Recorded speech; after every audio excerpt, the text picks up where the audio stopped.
షోడశిని ప్రతిపాదన చేస్తే ఈ బోధ ముయ్యేది. కాబట్టి ద్వాదశిని సత్యాన్ని ప్రతిపాదన చేయాలి.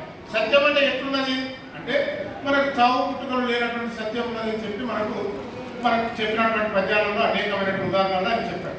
అంటే అది పుట్టదు చావదు. మరి పుట్టికిచ్చేది ఏంటిది ఎరుక. మరి దీన్ని ఏమనాలి? దీన్ని కూడా బ్రహ్మమే అనాలి. చివరికి ఆయన ఎక్కడ దాకా వచ్చిందంటే ఆయన చెప్పకపోయినా మనకు కృష్ణప్రభు చెప్పారు, నేనని బ్రహ్మ ఒకటినది, నేను అనే బ్రహ్మ ఒకటినది. ఇతరులందరూ కూడా ఈ బ్రహ్మని ఏకం చేసుకొని సమన్వయం చేసుకోవడంలో ఇబ్బంది పడతారు. ఒక బ్రహ్మము శాశ్వతమైంది, చావు పుట్టుక లేదు. ఇంకొక బ్రహ్మ ఉన్నది తెలివితో కూడుకున్నది, అది ఎప్పుడూ మారుతూనే ఉంటుంది, ఒక స్థితిలో ఉండదు. అది ఒకసారి జగత్తుగా తోస్తుంది, ఒకసారి లేకుండా మాయమైంది. అది ఎక్కడో ఉన్నదా, అది ఎక్కడ ఉన్నదా అని చూస్తే ఎక్కడో చూడాల్సిన అవసరం లేదు.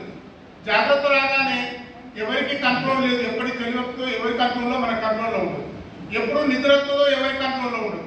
అట్లే ఈ తెలివి సృష్టి కావడానికి కానీ లయం కావడానికి కానీ స్వతంత్రంగా దానంతనదే లేస్తుంది, దానంతనదే లయం చెంది స్వభావం.